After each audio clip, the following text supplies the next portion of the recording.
ndashima Imana kubwa kano karyo kugira ngo dusangire ijambo ryayo. Rero ijambo Imana yashize mu mutima wanje nifuza ko dusangira.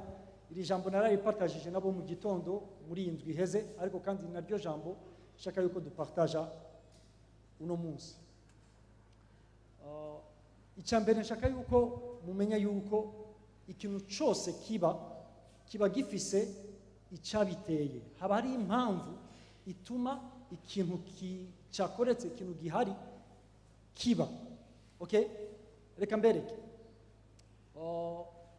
Amakuru ariko araca hirya no hino cyane muri iki gihe n'amakuru y'ibiriko biraba muri Australia. Siko? Amakuru y'ibiriko biraba muri Australia n'amakuru ateye ubwoba, n'amakuru ababaje, n'amakuru ameze nabi. Siko? Hama muri ivyo vyabaye cyangwa muri ivyo biriko biraba muri Australia, abahinga bakagerageza kwiyumvira impamvu y'ico kintu cyabaye kugira ngo gishobore gushikaho ibintu vyononekara mu buryo bimaze kubononekara kugeza uno munsi. Baza gusanga yuko hari icyabiteye. Imana dufashe cyane. Bavuga ijambo riguma rigaruka, bavuga yuko ihindagurika ry'ibihe. Siko? Bakaryita échauffement climatique. Ukungene hariho ubushuhe bwinshi buriko buraba mwisi. Siko? Okay, ndazi yuko mu makuru yavuzwe ejo bariko baravuga kuvyerekeye abantu bafashwe ngo badometse umuriro. Ariko kandi bo ubwabo bariko baravuga ukungene ibintu biriko biraterwa n'ubushuhe. Bavati muri iyi minsi iri imbere hoho ntituzi uko tuzobikira kuko bariteze ubundi bushuhe bukomeye. Ariko kandi murumva yuko ivyo biriko biraba ni ingaruka y'ubwo bushuhe.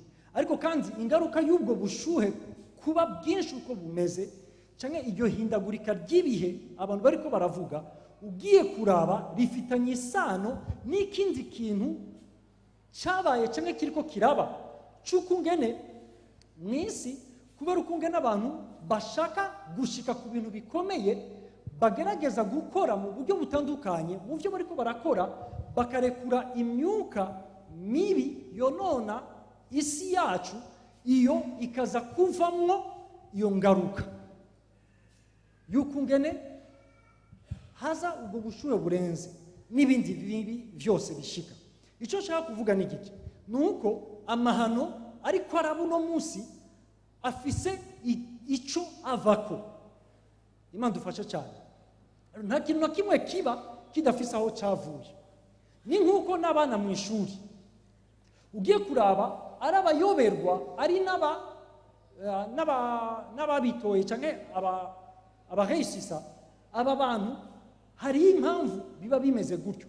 Kenshi uzosanga swat hari umwe ashira umwete mu kwiga cyane kugira ngo asubire mu ivyigwa bayize, ivyo bikazomuviramwo kugira umwimbu mwiza mu ishuri, mu gihe ubundi wewe atitwararika gusubira mu ivyirwa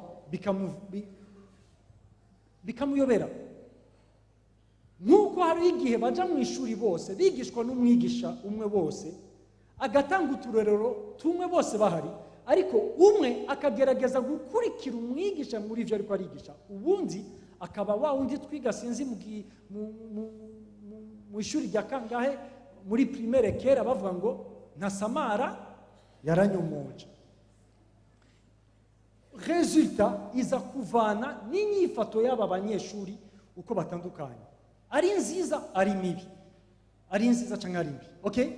Rero shaka yuko mwumva yuko ikintu cyose gihari gifise igituma ico kintu gihari. Okay? Niyo mpamvu nshaka yuko tuganira kuri uno munsi.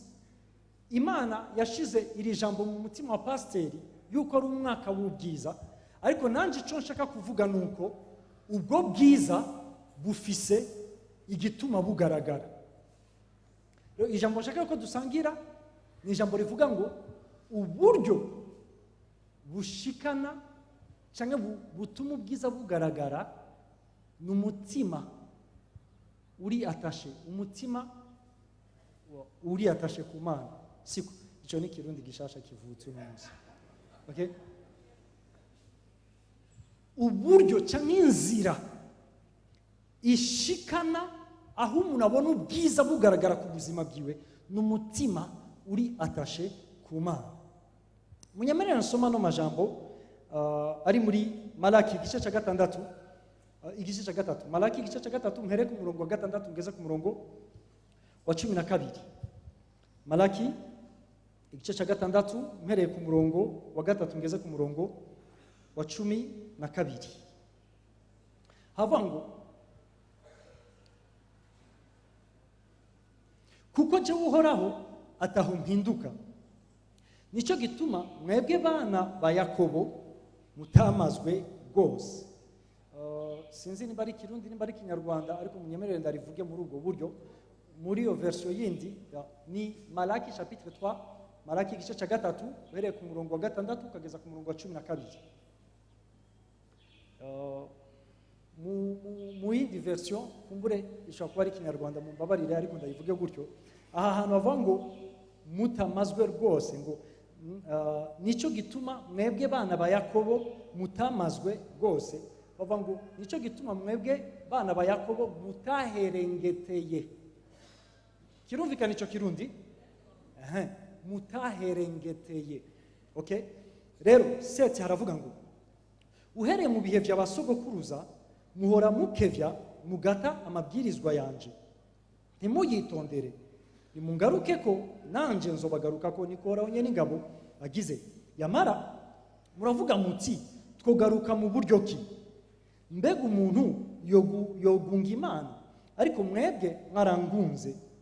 Yamara muravuga muti twakugunze ibiki? Mwangunze ikigira 10 n'amashikano.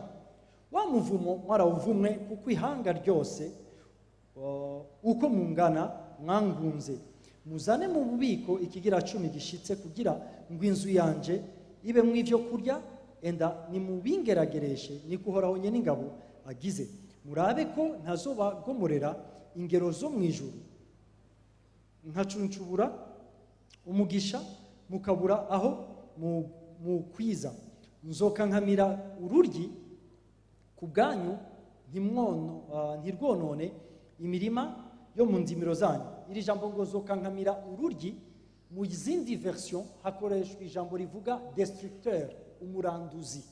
Nzoka nkamira umuranduzi. Turimo kuvyumva? Rero nimwaza kumva ndiko ndakoresha terme nk'iyo mutahura ivyo ndiko ndavuga, siko? Kandi n'umuzabibu wo mu ndimiro zanyu ntuzorumba nikuhoraho nye n'ingabo agize. Kandi amahanga yose azobita abanyehirwe, kuko muzoba igihugu c'igikundiro nikuhoraho nye n'ingabo agize. Amen. Haleluya. Yesu ashimwe cyane. Okay? Inzira ishikana umuntu kubona ubwiza bugaragara ku buzima bwe. Okay? Shaka rero ndababwira iki kintu mbere yuko ninjira mu kigwa cyacu. Sinzi yuko kumbure no kwegeza microphone gutya bakagabanya amajwi ngaho kuko biriko biranderange. Okay? Icyambere nshaka yuko mubona muri iki kigwa turiko turiga cyangwa muri iki gisomwa twasomye, nuko muri iki gisomwa ntabwo bavugamwo Imana ishaka kuvuga ngaha ntabwo ari vyerekeye amashikanwa n'ibigira 10. Kubera iki? Kuko kumbure namwe mwaramaze kubibona, igihe kenshi dushaka guhimiriza abantu gutanga amashikanwa n'ibigira 10, tuca tubasomera kino gisomwa tubabwira ukungene badatanze amashikanwa n'ibigira 10 ruryi azoza arandura ivyabo, tugatera abantu ubwoba kugira ngo batange amashikanwa. Ariko reka ndakubwire, mu cyumviro cy'Imana muri iki gisomwa, Imana ntabwo iri kwirasulinya ku kigira 10 n'amashikanwa. Ndaza kubivuga ko neza, siko birimwo, ariko sivyo Imana iri kwiravugana n'abana bayo n'abantu bayo nk'ikintu nka message principal Imana ishaka kuzana ku bana babo. Ikindi cya kabiri, shaka yuko mutahura yuko iyo muri ko murasoma Bibiliya muzosanga hariho udutitre. Muratubona uto dutitre mu Bibiliya yanyu. Shaka yuko mutahura yuko uto dutitre ntabwo ari ivyanditswe vyera. utwo dutitre ni abantu badushize ko igihe bariko barasoma bakumva ijambo rigize ico rivuze ku buzima bwabo, rero bagaca bagashirako kugira ngo bibabere reference. Ivyo rero bikanakoreshwa ngo bibere reference abandi bantu benshi, ariko ivyo ntabwo ari ivyanditswe vyera. Niyo mpamvu jewe mu gusoma ntahereye ku murongo w'indwi, kuko ndazi ko mu Bibiliya z'ikirundi agatitre kari ku murongo w'indwi, ariko jewe nahereye ku murongo wa gatandatu kuko ndiko ndasoma muri context, icyumviro rusangi kiri muri iyi text. Siko rero najewe ndashobora gushirako titre yanje ndabishaka, kuko iyo titre irashobora guhinduka, kuko ivyo si vyanditswe vyera, ntabwo vyahumekewe n'umuntu wese abishirako. Siko okay, simbabwiye yuko muca muja guhindura, ariko ndiko ndashaka yuko mutahura kugira ngo dutahure ico turiko ijambo ry'Imana riko ratubwira muri uyu mwanya. Okay, Yesu ashimwe cyane. Okay, rero ndaza kuvuga ku bintu bitatu nyamukuru bivugwa muri iyi text. Ikintu ca mbere nyamukuru tubona muri iyi text twasomye ni ubwizigirwa bw'Imana. Yesu ashimwe. Ubwizigirwa bw'Imana. Ijambo ry'Imana ritubwira ngo uhoraho wenyene aradeklara, wenyene aravuga, avuga ngo ni jewe uhoraho ndu mwizigirwa, ni jewe kubw'ubwizigirwa bwanje. Yesu ashimwe cyane. Amen. Icyo nshaka yuko mubona niki, Imana iri kwiribwira abantu bayo, ishaka yuko abantu bayo batahura yuko ni Imana y'ibihe bidashira. Niyo mpamvu mu Kirundi bakoresha ijambo uhoraho, mu Gifaransa ni eternel, nivyo, mu Cyongereza bakoresha ijambo the Lord, ariko kandi ijambo rivugwa ngaha ni uw'ibihe bidashira, eternel, uhoraho. Turimo kumva icyo kintu, ariko aravuga ati jewe ndi uw'ibihe bidashira, nta ntango nta herezo, ndi uwa mbere kandi ndi uwa nyuma. Yesu ashimwe cyane. Hirya yanje nta yindi Imana ihari, ni jewe Imana. Ndi umwizigirwa kuco navuze, ndi umwizigirwa ku masezerano yanje. Ijambo ry'Imana riratubwira ngo Yesu Kristo uko yariho niko ari kandi uko azokwamaho ibihe bidashira. Iyi niyo Mana dusenga, Imana idahindurwa n'ibihe, Imana yama iri kwa kundi nyene. Ariko rero iyi Mana idahinduka, iyi Mana y'ibihe bidashira, ni Imana yanka ikibi, ariko kandi ni n'Imana ikunda iciza.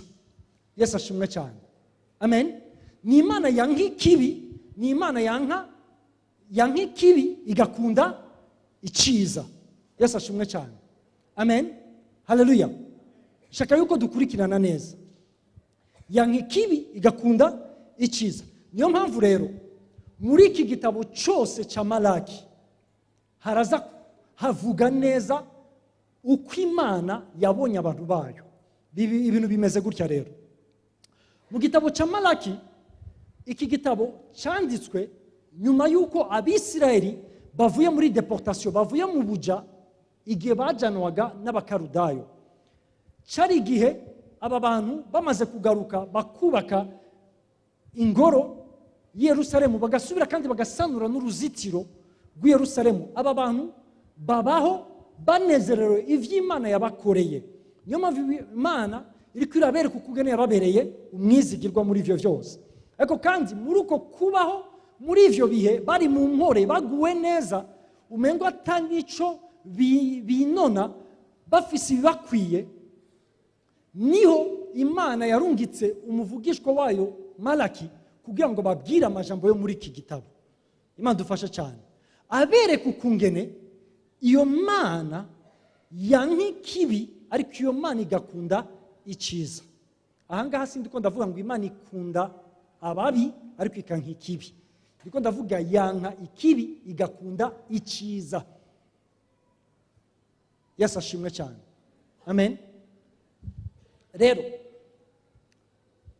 Imana kirababwira ati ndiko ndaraba ubuzima bwanyu, ndashobora kubona ukungene mwari muri sanse kurandurwa, mwari mukwiye gupfa, mwari kuba mwamaze guherengetera, bivanye n'ubuzima mubayemo, icyo ni icya mbere, ariko kandi icya kabiri binavanye na situation ihari mu isi ibakikuje.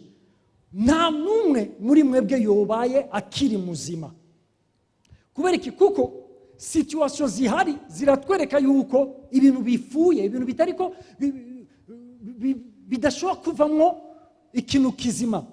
Reka ndakubwire, ibi niko biri mu isi yose, ibi niko biri mu gihugu cyacu cy'u Burundi, niko biri hirya no hino mu isi. Uno munsi imitima y'abantu irahagaze kubw'ibishobora kuva hagati y'ibiko biraba hagati ya banyamerika n'abayiraniye, siko? Hanyuma abadepanda na Amerika cyangwa abadepanda n'ibihugu vya Europe nabo nyene bafise ikibazo, kuko barazi yuko ibiriko biraba biraza kuafekta situation financière ya biriya bihugu. Hanyuma wowe uri ngaha udepanda n'ivyo bihugu ugacuva ati mbega ejo nzobaho gute ko narindindiriye yuko nakari wandungikira, rero vyose bikaba vyanze. Uko niko tumeze. Iko isi imeze itwereka yuko na buzima nta vyizigiro bihari, itwereka yuko ibintu bizorushiriza kugenda bimera nabi kurusha uko bimeze. Imana ikavuga ati muri ahantu mwari kuba muherengeteye, mwari kuba muhonye, mwari kuba mupfuye mwese, ariko muracahari, muracari bazima. Impamvu ni yihe? Nuko ari jewe nabazigamye. Ivyo bivana n'ubwizigirwa bwanje, ntibivana n'ivyo mwege mukora, ntibivana n'amaperformance yanyu. Dutandukanye iki kintu cy'uko dukwiye gukora ibintu neza no gukoreshwa ineza no kugira ngo Imana itugirire neza. No, Imana itugirira neza kuko ari nziza, apana kuko twakoze ivyiza. Kuko nivyo twege twita yuko ari vyiza twakoze, Imana iranabiraba ikavuga ati bimeze nk'impuzu z'udushwambagara, impuzu z'uducocerwa, impuzu zanduye. Mu yindi mvugo, nimba uri muzima uno munsi n'ubwizigirwa bw'Imana. Urashobora guterera amaso inyuma juste gatoya muri uyu mwaka uheze, urashobora kubona vyinshi vyabaye muri uyu mwaka, ukabona ukungene vyagiye bigusigura muzima. Kumbure haracyariho vyinshi ugikeneye, haracyariho vyinshi utarashikako, ariko urashobora kubona ukugena Imana yazigamye ubuzima bwawe muri uyu mwaka uheze. Imana dufashe cyane. Ejo nari mvuye gukina basket, ndiko ndataha, mpura n'umuntu twigeze kubana, turaganira, ndamubaza amakuru y'umugabo wiwe, acambwira ati amaze ukwezi kose ari mu nzu adasohoka, ngo ubu niwe ariko arimenyereza gutambuka, yagize accident umwaka uheze. Donc turashima Imana yuko yamuzigamye, yavunitse ukuguru. Ivyo vyo turabishimira Imana, kuko iyo cyari kuba ikindi gihande cyari kuba ikibazo. Binyibutsa accident natwe twagize mu mwaka uheze. Reka ndakubwire, kumbura hari ibintu amajambo yacu ashobora kutexplica nuko bimeze, ariko ikintu kimwe nshima Imana niki, nuko naho ataburyo na bumwe bwari buhari bwuko imodoka twari turimo ihagarara ngo ntigwe mu manga, twarabonye Imana y'intervena mu buzima bwacu. Okay, abantu bagumye bambwira ngo Imana ngo irabona igikorwa ugisigaje gukora, niyo mpamvu yakuzigamira. Reka ndakubwire, ntabwo Imana inzigamira ibikorwa nzokora, Imana nzigamiye mu buntu bwayo gusa. C'est sa grâce. Ntabwo Imana imashanda, ntabwo Imana inkiza kugira ngo nkore, no yankijije kuko ariyo kwizigirwa, ni nyabuntu. Yesu ashimwe cyane, amen. Ni inyabuntu, ubuntu bwayo nibwo bwatuzigamye, nibwo bwaturinze. Reka ndakubwira, twavuye muri iyo modoka twese turiko turashima Imana ukungene atanumwe yahasize ubuzima, kuko no mu bwenge bwacu nta numwe yoshoboye gusobanura ivyo twahuye navyo muri uwo mwanya. Ubwizigirwa bw'Imana. Mwene data, nimba uri muzima, menya yuko icyambere n'ubwizigirwa bw'Imana, n'ubuntu bw'Imana. Ntabwo ari ibikorwa vyawe, ntabwo ari amaperformance yawe, ntabwo ari ubuhinga bwawe, ntabwo ari wewe. Reka ndakubwire, n'ivyo washoboye gushikako kumbure warateguye imigambi, iyo migambi iraheyisisa. Reka ndakubwire, n'ubuntu bw'Imana bwabigushikanyeko, kubera yuko hariho n'abandi bateguye imigambi, kumbure baranabiteguye neza kukurusha, ariko ivyabo ntivyaciyemo nk'uko ivyawe vyaciyemo. Ubwo n'ubuntu bw'Imana. Yesu ashimwe cyane. Amen. Icya kabiri ko tubona muri iyi text yacu, nababwiye inzira dushikana aho tubona ubwiza bw'Imana bugaragara ku buzima bwacu. Icya mbere ni ubwizigirwa bw'Imana, ntabwo ari amaperformance yawe. Okay? Icyo ni icya mbere. Niyo mpamvu nimba hari icyo kwishimikiza, ishimikiza ubwiza bw'Imana. Niyo mpamvu Paul yanditse avuga ngo nimba hari icyo nirata ubuntu bw'Imana. Niyo mpamvu Imana yabwiye abantu bayo kenshi babwira ngo nimba hari icyo wirata, ni wirate gusa yuko wamenye Imana, kuko niye kubeshejeho, si wewe. Uno munsi mu gitondo navyutse nkuko nsanzwe mvyuka, amasaha nsanzwe mvyukiramo, hama ishimwe ryaje mu mutima wanje ryari, Mana ndagushimiye kubera yuko mbashije kuvyuka, kuko nta buryo na bumwe, nta bushobozi na bumwe, nta intervention yanje mu kuvyuka kwanje, ni wowe umpaye kubona undi munsi mushasha. N'ubuntu bw'Imana, n'ubwizigirwa bw'Imana. Yesu ashimwe cyane. Amen. Iki ni Imana yabwiye Abisirayeli mu gihe cya Yeremiya muri Lamentation 3:22 na 23. Imana yababwira ngo ni kubw'imbabazi zanje, kandi nuko imbabazi zanje zamazirenuvela, zamari nshasha uko bukeye. Icya kabiri ni nshaka ndagifatire ku Imana ariko irabwira Abisirayeli ngaha muri iyi text. Niyo mpamvu nababwiye nti muri iyi text Imana iriko iravuga gikomeye, ntabwo iriko iravuga ku vyerekeye ibigira 10 n'amashikano. Ivyo ntibikuramo yuko tubakeneyemo amashikano yanyu n'ibigira 10 vyanyu. Okay? Ariko icyo nshaka yuko mubona nuko amashikanwa n'ibigira 10 sivyo Imana iriko iravuga ngaha. Ni giki rero Imana iriko iravuga? Imana ibwiye Abisirayeli yababwira ngo uhereye mu basogokuruza banyu, uhereye kera hose, ivyagezwe vyanje mwaravyirengagije. Hanyuma Imana yongera ko akajambo ivuga ngo nimugarukane imitima yanyu kuri jewe, nimungarukeko. Yesu ashimwe cyane. Okay? Ico rero Imana iriko iravuga ngaha, Imana iriko irabereka situation barimo. Imitima yanyu mwarayinkuyeko, rero muyingarukaneko. Okay?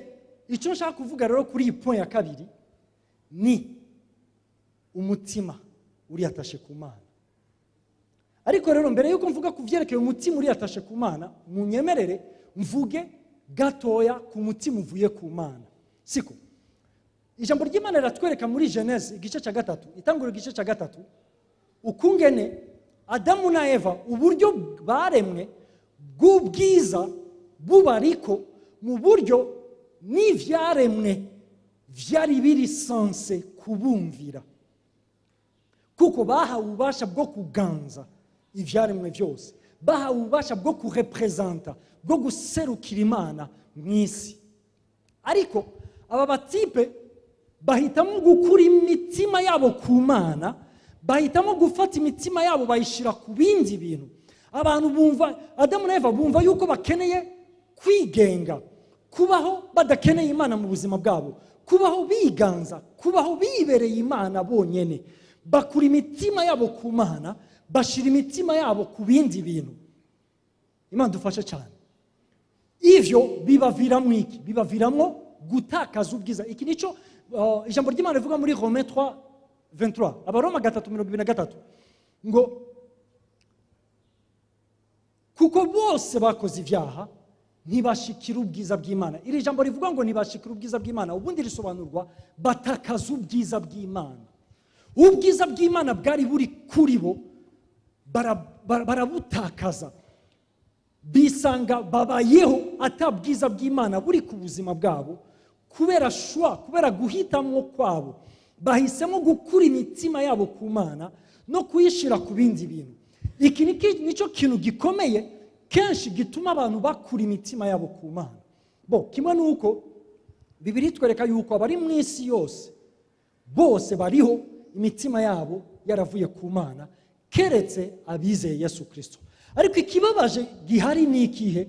Nuko n'abizeye Yesu Kristo malgré igikorwa cyakoretse nabo nyene imitima yabo bagenda bayatasha ku bindi bintu. Imana dufashe cyane. Imana dufashe cyane. Amen. Ivyo rero batasha ku imitima yabo kenshi uzosanga ari ivyo kameremere gahahamiye. Umuntu agashaka kubaho akora ivyo kameremere kiwe kamusaba. Salomo yahejeje ubuzima bwiwe avuga mu gitabo cy'umusiguzi, avuga ngo ivyo amaso yanje yifuje vyose narayaha muca muvyumva nivyo nyene siko icyo umubiri wanje wifuje cyose narakiwuhaye. Ngo yarongoye abagore 700 n'inshoreke 300 bose hamwe 1000. Nimumbaza uko yabigenzaga siko. Yari umutunzi akomeye mu buryo burenze uko umuntu abitekereza. Akura umutima wiwe ku Mana kugira ngo ivyo kamere kiwe kifuza vyose kabironke. Mu mpera y'ubuzima bwiwe yandika avuga ngo nasanze vyose ari ubusa gusa. Imana dufashe cyane. Nasanze vyose ari nko guhahamira umuyaga. Iki nicyo kintu cya mbere gituma abantu imitima biva ku Mana. Ikintu aho ku mpera y'ubuzima bwabo bazosanga baratakaje ikiri ngombwa mu buzima bwabo. Imana dufashe cyane. Amen. Kameremere. Guha kamere ivyo kifuza. Ikindi kintu kenshi gituma imitima yacu iva ku Mana, vyose vyugaraniwe kuri iki kintu cya kamere. Ariko kandi nagiye kubona ukungene dufise ikibazo gikomeye mu buzima bwacu kubera iki, kuko dushaka gutunga. Gutunga ntabwo ari kibazo siko. Gutunga ubwavyo si kibazo, ariko ijambo ry'Imana rivuga ngo umuntu akunze imiya, umuntu akunze amafaranga bimuhindukirira umuzi w'ibibi siko. Uko rero gushira imitima yacu kurondera ubutunzi, ibi bidukoresha amabi yose. Kubera iki? Reka nkwereke. Yesu yaravuze ngo umuntu ntashobora gukorera abami babiri, ngo akorere Imana ngo asubire kandi akorere itunga. Muri iri jambo rikoreshwa itunga, iri jambo rikoreshwa itunga ni ijambo ubundi mu ndimi zindi ikigiriki bakoreshaga ijambo ryitwa mamo. Idayimoni iganza igiceri.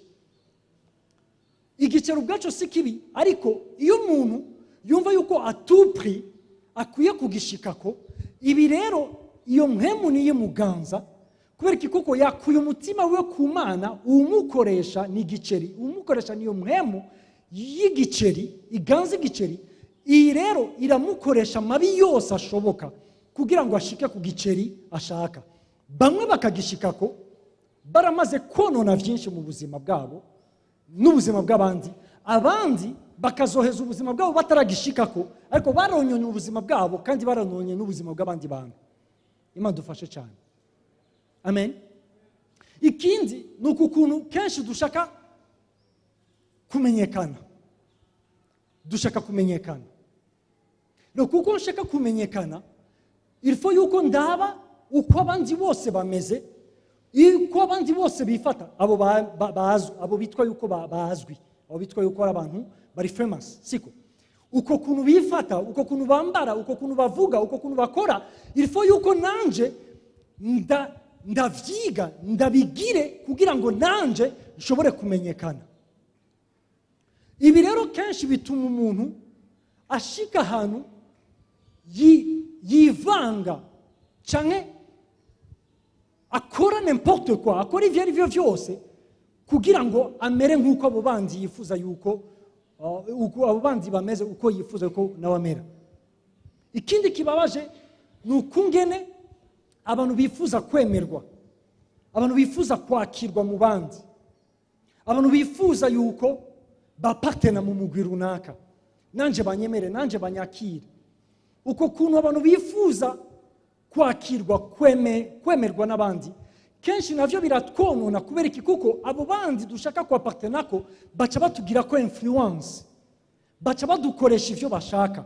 Reka ndabwire, je natanguye kunywa itabi mfite imyaka 14. Igihe natanguye kunywa itabi nari nifite ibindi bibazo bitandukanye. Kubera iki? Nibaza yuko nigeze kubivuga. En fait nakuze muri societe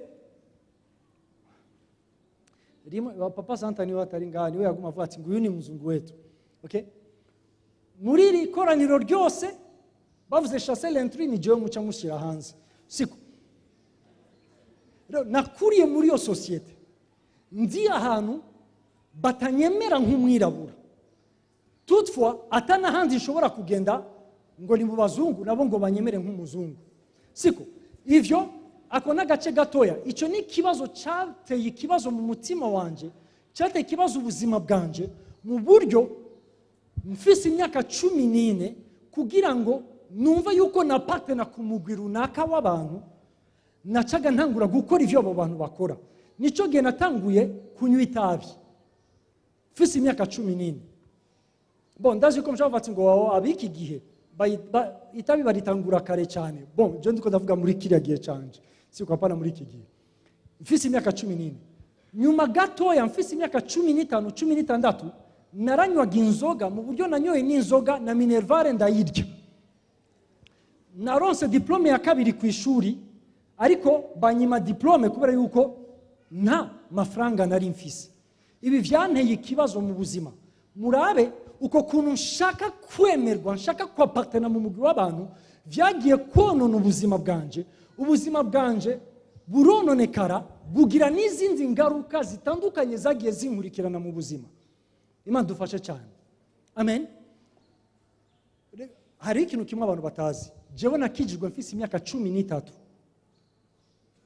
Ariko mwumva umengo ndiko ndavuga ibintu vyabaye mfise imyaka 14. Siko. Ati no, ntiwari ukijijwe, nari nkijijwe mfise imyaka 13. Ikibazo nagize nuko umutima wanje nawukuye ku Mana. Umutima wanje ndawushira ku bindi bintu. Ivyo bintu nashize ku mutima wanje vyagiye vyonona ubuzima bwanje. Nompa kubera ko ntakijijwe, ariko nuko umutima wanje uri mu kibanza utarukwiye kuburimo. Imana dufashe cyane. Amen. Reka rero mbereke, iyo imitima y'abantu itari ku Mana, amarorerwa akorwa ni menshi cyane. Ibi rero ni vy'Imana yabwiye Abisirayeli muri iki gitabo ca Malaki. Imana ibwira Abisirayeli bati, ntabwo munyubaha nimba ndi umuvyeyi wanyu, nikihe cubahiro c'ubuvyeyi mwampaye. Nimba ndi sobuja, nikihe cubahiro ca databuja mwampaye. Ko mwanyirengagije, ko mwansuzuguye, ko mutampaye agaciro mfise. Ivyo rero vyatumye mugira gute? Vyatumye mwirengagiza ivyagezwe vyanje, vyatumye mwirengagiza amabwirizwa yanje, vyatumye mwirengagiza iki ijambo ryanje ribahamagarira gukora. Munyumve neza, kudakora ivyo Imana ishaka sico kibazo. Kudakora ivyo Imana ishaka ni camwa kivuye mu mutima wamaze kuva ku Mana. Muriko murumva ico kintu? Niyo mpamvu yavuze ati, rero nibitangaje kubona muriko murasambana.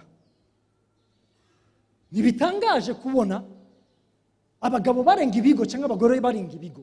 Nta nubwo bitangaje kubona abagabo baheba abagore babo bakaja kwifatanya n'abandi bagore, cyangwa abagore bakareka abagabo babo bakaja kwifatanya n'abandi bagabo. Ntabwo bitangaje. Ntabwo bitangaje yuko uno munsi mushobora kutitwararika agateka k'umuntu wese nk'uko abikwiriye. Abaveve, abapfakazi barabuze uburenganzira bwabo kubera ko badafise ubavugira, kuko imitima yanyu yavuye ku Mana. Impfuvyi mwaraziriye muraziheza kubera yuko mwakuye imitima yanyu ku Mana. Ugushaka kuba abantu bakomeye bibakoresha ivyo muri ko murakora mu kwica no mu kugira nabi umuntu wese adahuje namwe icyumviro. Abanyamahanga bari hagati yanyu, Imana yari yarababwiye yuko bakwiye kubitwararika, ariko bati raba ukungene bagowe kubera ukungene mwakuye imitima yanyu kuri jewe. Ayo mabi yose muri ko murakora ni ingaruka yuko imitima yanyu yavuye kuri jewe. Ikibazo rero gikomeye ni ikihe? Babaza Imana ati twebwe tukugaruke ku gute? Twebwe twakugunze gute? Twebwe twakwimye icubahiro gute? Ko dusanzwe dusenga nkuko bisanzwe. Asha chaque dimanche 8h30 tuba twashitse, uwacerewe ni 9h. Bo uwacerewe cyane ni 11h30.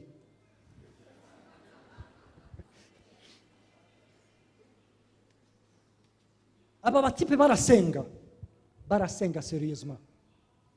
Barasenga sérieusement. Iminsi mikuru yabo, amasabato barayasenga. Iminsi mikuru yashinzwe barayikurikiza. Ariko ivyo bakoraga vyose babikoreshwaga n'umugenzo, bagatonda mu gihe bikorane bihari, dimanche, vendredi, je sais pas, mercredi mu nyigisho, bagakora vya bindi vyose bikwiye gukorwa, ariko imitima yabo itari ku Mana. Niyo mpamvu Imana ati gusenga sico kibazo, ahubwo gusenga imitima yanyu itari kuri jewe nico kibakoresha ivyo bindi bitari bisanzwe gukorwa n'abariko barasenga. Ikindi Imana ibabwira ngo raba ukungene mwahagaritse kuzana amashikano yanyu n'ibigira 10 vyanyu. Raba ukungene n'igihe muzanye ibigira 10 n'amashikano yanyu muzana ibidakwiriye. Ofete uno munsi twege dukoresha amafaranga kubera yuko niyo duhembwa. Ariko mu gihe cyabo cya kera bo ntibakoreshaga amafaranga, bo bakoreshaga ivyo batunze. Inka ziwe zirondotse yacagazana imwe muri zo nka ziwe, cyangwa ibihuye n'ikigira 10 muri zo nka. Umurima wiwe ivyo wazanye nk'umwimbu yacagazana kimwe cy'icumi mu vyo yasoromye, mu vyo yimbuye. Uko niko babikoraga. Ariko rero ikibazo gihari nuko bari basanzwe batanga ibigira 10, bari basanzwe batanga amashikano. Ikibazo suko batabitangaga. Ikibazo nuko kuba imitima yabo itari yatashe ku Mana, igihe baje gutanga ayo mashikano abayatanze bien sûr kuko abandi ntibayatangaga. N'abayatanze ayo mashikano cyangwa ivyo bigira 10 vyabo bacaga bazana nimba ari inka bagatoranya akonze cyane, imugaye, ifise ikibazo Imana igenda idondagura ati murabe ivyo munabishiriye aba administrateur banyu, ba mustantere banyu nibo vyemera, ariko mukabizanira jewe kuko ba mustantere banyu mubashaka ko faveur rero mubaha vyiza jewe kuko mwankuye ko imitima rero mukabikoreshwa n'ivyagezwe muca mupfa kuzana icari cyo cyose kidakwiriye. Imana dufashe cyane, amen. Shaka yuko rero mubona ngaha Imana ntabwo iri kwiravuga ku vyerekeye ibigira 10 n'amashikanwa. Imana iri kwiravuga ku vyerekeye umutima wayivuyeko. Uwo mutima wavuye ku Mana ugaragazwa n'ivyo bikorwa rero byose. Rero ntago bitangaje kubona udashaka gutanga ishikano, udashaka gutanga ikigira 10, udashaka gukora icimana igwamagarira gukora, udashaka kwitandukanya n'ikibi kuko uzi yuko Imana yankikibi, ngo wifatanye n'iciza kuko uzi yuko Imana ikunda iciza. No, ikibazo sico, ikibazo n'umutima utari yatashe ku Mana. Kuko iyo umutima wawe wari kuri yatashe ku Mana, reka ndakubwira ivyo vyose wobikoze. Ivyo vyose wobikoze. Nta n'umuntu n'umwe yohagaze ngaha bavuga ngo nimutange kugira ngo mubone umugishuza ku buzima bwanyu. Nimutange kugira ngo mubone imiryango ikinguka ku buzima bwanyu. Nimutange kugira ngo mubone muronka akazi, murongore murongogwe. Nimutange kugira ngo mubone, reka ndakubwira ntawe wo bivuga kuko ikibigukoresha n'umutima uri yatashe ku Mana. Ibi rero niyo mpamvu Imana yabwiye abantu bayo ati ni mungarukeko, ni mungarukane kw'imitima yanyu, mugarukane imitima yanyu, kuko igihe muzoba mwagarukanye imitima yanyu ivyo byose muzobikora. Nta kibazo Imana ifise n'amaperformance yacu, ikibazo Imana ifise ni mbega umutima wawe uri atashe hehe, mbega umutima wawe uri atashe ku Mana. Ivyo gukora bizoba automatique, Imana izoguha ubushobozi bubigushoboza, ariko ishaka yuko ushira umutima wawe kuri wowe. Kubera iki? Kuko niyo soko y'ubuzima, icya kabiri niyo soko y'ivyiza vyose dukeneye mu buzima bwacu. Amen. Reka nkurotira aka gapoint ka kabiri mvuga kuri iri jambo riri muri 2 Corinthiens chapitre 5 chapitre 8 verset 1 à 5. Abikorinto igice cya kabiri cyanditswe Abikorinto ba kabiri igice cya 18 umurongo wa mbere kugeza ku murongo wa 5. Muri iyi mirongo ivugwa ngaha, ico ijambo ry'Imana ririko riravuga ritwereka akarorero kabo mw'ishengero ryo muri Macedoine cyari gisagara kinini kirimo ibindi bisagara, yari region irimo ibisagara byinshi bitandukanye, harimo igisagara ca Philippe, harimo igisagara ca Thessalonike n'ibindi bisagara. Rero ibi bihugu vyose, ivyo bisagara vyose nivyo Paul ariko aratanga ko reference, aravuga ukungene aba bantu b'i Macedoine bo muri Makedonia bari bakenye, nibatunze nka mwebwe abanyakorinto. Aba bantu b'i Makedonia nibafise nk'ivyo mwebwe mufise, ariko ndiko ndihweza ivyo abanyamakedonia bashitseko bashoboye gukora ni ibintu bikomeye, ni ibintu bihambaye birenze cyane, bivuye kuri iki kintu kimwe gikomeye. Batanguye bihereza Imana. Yesu ashimwe cyane. Batanguye bishikanira Imana, bafashe imitima yabo bayatasha ku Mana. Igihe imitima yabo yabaye atashe ku Mana, et voilà ivyo bashoboye gukora vyari ibintu birenze ubwenge bw'umwana w'umuntu, kuko ijambo ry'Imana ngo baranakoze ibirenze ivyo bashoboye, au-delà de leur capacité.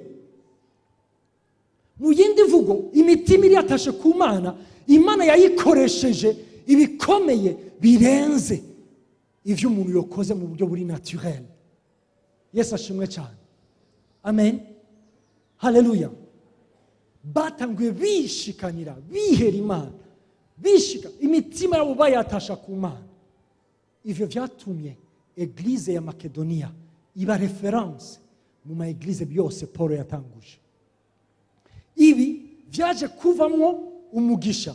Ugiye kuraba Paul yandikira abi Filipi mu gice cya 4:19 arababwira ngo Imana yanje bihwanye n'ubwiza bwayo, bihwanye n'ubwiza bwayo, izibamaremwo ubukene bwanyu bwose. Oh haleluya. Reka ndakubwire, iri sezerano ryahawe abantu imitima yabo iri yatashe ku Mana. Umutima uri yatashe ku Mana ugakora ivyo wakoze, bigenda bikingura ubwiza ku bantu b'Imana. Yesu ashimwe cyane. Ikindi kenshi iyo turiko turavuga ikintu tugisobanura bivanye nuko tumeze, siko bavuga ngo umutindi arota icababaye, siko bavuga mu Kirundi. Iyo turiko tuvuga ngo Imana yanje bihwanye n'ubwiza bwayo bamaremwo ubukene bwanyu bwose, ndazi yuko abantu benshi baca bibaza yuko ari igiceri gusa. Kubera iki? Kuko iyo yumviriye ku mufuko wawe ukabona watobotse, uca wibaza yuko Imana iriko iravuga kuvyerekeye igiceri gusa. Reka ndakubwire, ntabwo ari affaire y'igiceri gusa ngaha, ni affaire ya provision divine mu buryo bwose. Ico ukenye cyose, ico usengera cyose, Imana iragitorera inyishu. Yesu ashimwe cyane. Amen. Ibi rero binzana kuri point ya gatatu, ari cyo kintu imana yabwiye malaki kubwira aba bantu irangiza. Okay? Reka mbereke ikintu ntari bwavuge gikunda kuvugwa iyo bariko baravuga kuri iyi text. Nico nari navuze kuvyerekeye ruryi, siko canke destructeur. Ruryi abantu bakoresha yuko iyo utatanze ishikanwa n'ikigira 10 ruryi acaza konona ivyawe. Reka ndababwira ikintu kimwe bantu b'Imana mukwiye kubera amaso. Hari abantu badakijijwe bafise igiceri gisumba icabakijijwe. Murabizi ivyo? Rero Imana iriko iravuga ruryi ngaha, niriko iravuga uza gukuramo ibiri mu mufuko wawe. Naho ruryi ashobora kubikorako, ariko Imana iriko iravuga c'est plus que ikintu kikubuza gutunga. Ngo impamvu udatunze ngo nuko udatanga amashikano n'ibigira 10. Si Imana iriko iravuga ngaha. Ruryi canke destructeur, Imana iriko irababwira impemu iza ikaronka ikibanza, ikaronka access mu buzima bw'umuntu bivanye nuko ngene uwo muntu yuguruye umuryango. Nirya ari umuntu yugurura umuryango, nigihe umutima we yawukuye ku Mana. Umutima wawe utari ku Mana, reka ndakubwira umuryango wawe uruguruwe kugira ngo n'importe quoi icyo cyo cyose cinjiremo. Alors ruryi arinjira, destructeur umuranduzi aronka ikibanza cyo kwinjira, niyinjira arakudetruiza, adetruiza ubuzima bwawe mu buryo ubaho uri malheureux, ubaho ugowe, utameze neza. Reka ndakubwira atakintu na kimwe gishobora kukubumba, nibifatika bidashobora kubumba ubuzima bwawe. Ruryi arinjira canke uwo muranduzi arinjira akadetruiza umuryango wawe, ugasanga nta rukundo, nta mahoro, nta munezero uri mu muryango, nta munezero uri mu bubakanye, nta n'umunezero, nta n'amahoro, nta n'urukundo ruri hagati y'abavyeyi n'abana babo, nta n'ururi hagati y'abavukanye. Abantu bakabana ukamengo n'imbeba n'akayabu. Ntimumbaze imbeba ninde akayabu ninde, ariko abantu bakabana umengo n'imbeba n'akayabu. Imana dufashe cyane. Arinjira, uwo muranduza arinjira akadetruiza, akonona ubuzima bw'umuntu, akonona ubuzima bwa famiye y'umuntu. Ariko kandi nta nubwo aragarukiraho, araninjira akadetruiza, akonona ubuzima. Donc nshaka kuvuga situation financière, ivy'ubutunzi vy'umuntu, ivy'ubutunzi bw'umuntu. Aha icyo ndiko ndavuga ngaha, ndiko ndavuga ukungene igiceri cyawe kijana aho umutima wawe uri, kuko aho umutima w'umuntu uri naho igiceri cyawe kigira gute kija.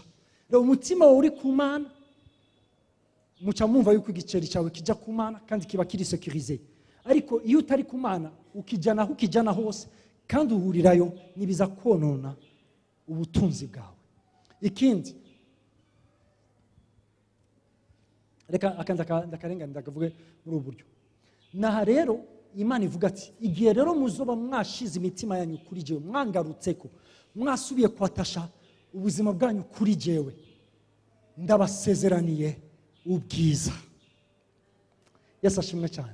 Aha niho ndangiriza. Ukugaruka k'umuntu ku Mana, ukugarukana umutima w'umuntu ku Mana, icambere ibi vyabereye muri Kristo Yesu. Bibiri tubwira yuko ni muri Kristo Yesu Imana yireconcilia, Imana isubira kwihuraza n'abari mwisi. Rero ukaburi ngaho utarizera Yesu Kristo, umenye yuko Imana iri kwirarondera kwihuza na wowe muri Kristo Yesu. Ariko kandi kuwamaze kwizera Yesu Kristo ariko umutima we akawujana mu bindi, biroroshe ni wowe kuvuga ati Imana ndakugarukanye ku mutima wanje. Yesu ashimwe cyane. Ndakugarukanye ko umutima wanje. Imana ibabwira ngo igihe imitima yanyu yagarutse kuri jewe, alors jewe ubwanje nzorwanya uwo ruryi, jewe ubwanje nzorwanya uwo muranduzi, jewe ubwanje nzohangana n'ibibahanga. Yesu ashimwe cyane. Icyo ni cyambere. Icya kabiri, nzobasukako umugisha, nzobasukako umugisha wanje, mu buryo ivyo mukora ko vyose bizoba bihezagiwe, muzobona umwimbu w'umusesekara mu ndimiro zanyu, mu vyo mukora vyose, mu migambi mutegura. Nzoba ndi kumwe namwe, favere yanje, gutoneshwa nanje kuzoba kuri ku buzima bwanyu. Aho muzoja hose abantu bazobakunda, abantu bazobakira, abantu bazobakingurira imiryango. Muzobona ubwiza bwanje bubagaragara ko ku buzima bwanyu. Abantu bazobona ubwo bwiza ku buzima bwanyu. Ikindi nuko uwo mugisha wanje kuri mwebwe ntabwo uzoba ari umugisha ugarukira kuri mwebwe, uzoba ari umugisha usesekaye mu buryo ari wewe, ari abakuri hafi bose babenefisya, bose baronka ibyiza bivuye ku mugisha Imana yazanye ku buzima bwawe. Uyu ni umugisha Imana yonyine itanga. Uyu rero nivyo Imana ivuga ati nzoguha kubona ubwiza bwanje bukugaragarako, mu buryo n'abanyamahanga bazokwihweza bavuga ati uyu muntu arahezagiwe. Yesu ashimwe cyane. Ubwiza bw'Imana buzotuma bavugishwa ku buzima bwawe, bavuga ati uyu arahezagiwe. Munyumve neza, uwo mugisha ntabwo ari umugisha uvanye n'igiceri. Ntibazovuga yuko uhezagiwe kuko ari ibintu bifatika ufise, bazovuga yuko uhezagiwe kuko bazobona ubwiza bw'Imana ku buzima bwawe. Yesu ashimwe cyane. Ubwo bwiza bw'Imana ku buzima bwawe buzotuma n'abanyamahanga bakuzako. Ubwo bwiza bw'Imana ku buzima bwawe buzotuma imiryango igukungurirwa, nawe ugatumirwa. Yesu ashimwe cyane. Amen. Ubwiza bw'Imana ku buzima bwawe burahindura situation yose, ariko kandi icyo Imana ifise ku bwawe ndagije mvugane gihagaze mu kungene umutima wawe uri atashe kuri yo. Nanavuze yuko hariho akantu ndetse gato nshaka kukavuga. Uyu n'umuntu naganiriye nawe ari mu Rwanda, tukaganira ariko arambwira ukungene ngo bamuroze ngo bamuroze impemu y'amazirantoki. Muratahura icyo nshaka kuvuga? Ngo mfate ngo nja mu bantu ngo abantu ngo bakumva ngo ndabamnukiye, ngo aravuga ngo urumva ngo umuhungu araza akantreta, hanyuma amaze kuntreta ngo mu nyuma ngo agacamvamo, ngo urumva ngo nagiye ahantu gusenga bambwira yuko bandoze impemu y'amazirantoki. Reka ndakubwire, ushaka ikintu à tout prix, ushaka yuko abantu bakwakira, ushaka yuko abantu bakwemera, ushaka yuko abantu bagwa agaciro. De, ushaka yuko uwo muhungu yaje kukuresha agutwara, siko? Rero bidakunze nta kibazo yuko abavugishwa bakuvugishwa ko n'importe quoi, ariko jewe ndaje kukubwira nti umutima wawe ni waburi ku Mana. Ubwiza bw'Imana buzotuma igikundiro ciwe kiza kuri wowe, kandi Imana izoguha abagukunda. Yesu ashimwe cyane. Imana ubwayo izotuma ukundwa. Bokariya karirimbo murakazi, siko? Murakazi kakandi ka Theogene. Iyo Imana ikwemeye irakwemeza n'abantu. Nta mpamvu yanje yo kurondera tout prix gushika kuri ivyo bintu. Imana iraza ukungene izo bikora, kuko yizanye ubwiza bwayo buza ari nyishu y'ibibazo byose. Niyo mpamvu Imana ivuga ati ngarukako, shirako jewe umutima. Reka gushira umutima kuri n'importe quoi, reka gushira umutima ku kintu cyari cyo cyose. Ndumwizigirwa icyo navuze nzogishitsa. Ni washitse umutima, ni washira umutima kuri jewe, ndazi yuko ibindi byose bisabwa uzobikora, ariko umutima we kuri jewe uzoba umuryango ukinguye kugira ngo ubwiza bwanje bukugaragareko. Yesu ashimwe cyane. Amen. Mwami Yesu abahezagire. Munyemerere duhaguruke dusenge. Nshaka yuko dusenga, mwasha guhaguruka dusenge kuko igikorane kiraheze, ariko tugiye gusenga nsubire kandi ndabibutse hariho abantu baza kudufasha kwandika amazina y'abantu bose bashaka kwiga ikigwa cya mbere la découverte de ma famille spirituelle, kumenya umuryango wanje w'impemu. Bazaba bahagaze hano imbere, rero ntucikwe, turacyafise umwanya mwiza kandi biraza koroha, baraza kuba ari benshi. Uprofite kugira ngo le 21 uzozuzanywe no kwiga. Haleluya.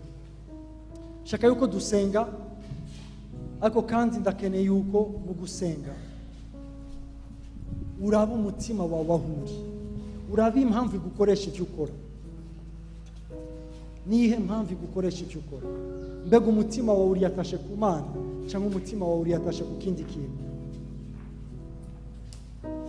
Ikindi cya kabiri, ukaba uri ngaha muri iki gitondo,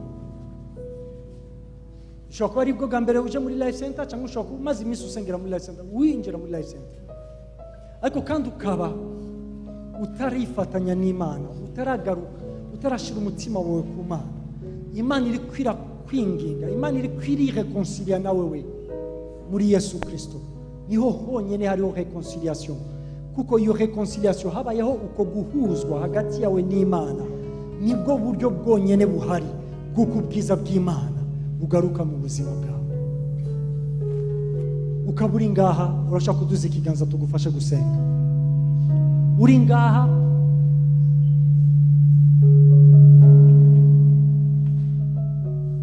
nimba uri ngaha muri iki gitondo ukaba ushaka yuko ubuzima bwawe bubatashe ku Mana, ukaba utarigera uhereza Yesu ubuzima bwawe, aka karyo nikakurengane mwene data, kuko na karyo kawe keza. Wowe uri ngaho uduze ikiganza cyawe tugufashe gusenga. Haleluya. Imana yabwiye icyubahiro kubwa mwene data. Haleluya. Hoba hari ubunzi, hoba hari ubunzi, hoba hari ubunzi. Nimba uri ngaha mwene data, reka aka karyo nikakurengane. Aka ni akaryo kawe keza, ni akaryo kawe keza, kuko ubuzima bwawe buba mu kibanza cyo kuronka ubwiza Imana yateguye ku bwawe. Haleluya. Haleluya. Mwashaka kumfasha mwene data yegere hano imbere, tumufashe gusenga, natwe tufatanyiriza hamwe gusenga.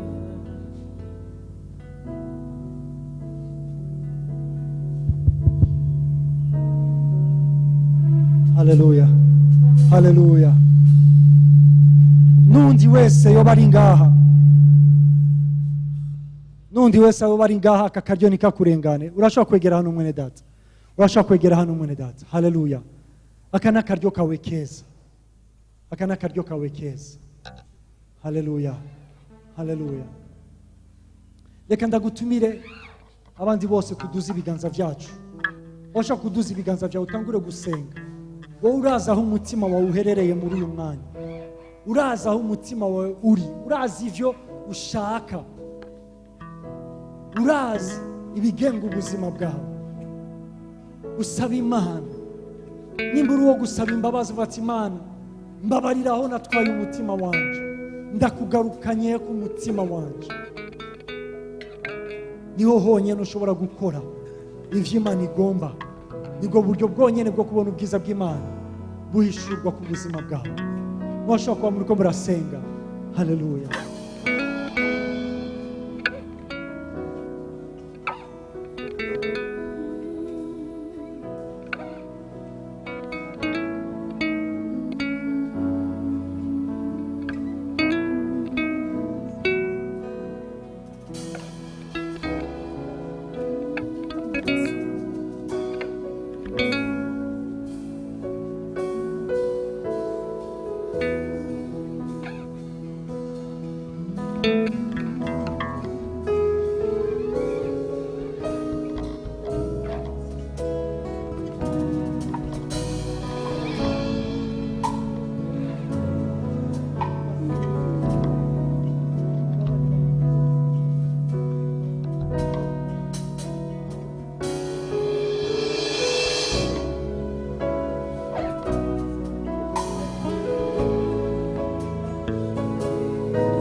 Haleluya, haleluya.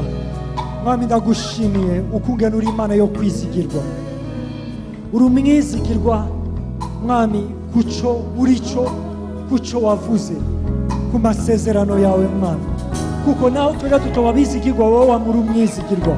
Niyo mpamvu Mwami ndagushimiye uburyo tukiri bazima, naho Mwami twumure turi muri situation bitwereka yuko ata karyo na kamwe katwereka ko twobayeho, ariko wowe waratuzigamye, waraturinze. Niyo mpamvu Mwami muri kino gitondo mpagaze imbere yawe hamwe n'ishengero ryawe, ndasenga kubw'umuntu wese ari hano muri kino kibanza, kugira ngo imitima yacu ibe yatashe kuri wowe Mwami, imitima yacu ibe yatashe kuri wowe, wowe soko y'ubuzima, wowe soko y'ibyiza byose, wowe bwiza buri disponible kubw'ubuzima bwacu. Ndasengera umuntu wese Mwami, saba kugira ngo ureke ubwo bwiza bwawe, uko Mwami imitima y'abana bawe iba yatashe kuri wowe, ubwiza bwawe ku buzima bwawe butuma imiryango ikinguka, butuma ibyabo Mwami bigenda neza, butuma umugisha wawe kuri bo Mwami usesekara, kugira ngo uzane impinduka aho baherereye hose, maze ukugira neza kwawe kugaragarire bose, ubwiza bwawe bugaragarire bose n'abatakuzi, biciye mu bwiza bwawe mu bana bawe, mu izina ryawe gera Mwami Yesu, amen.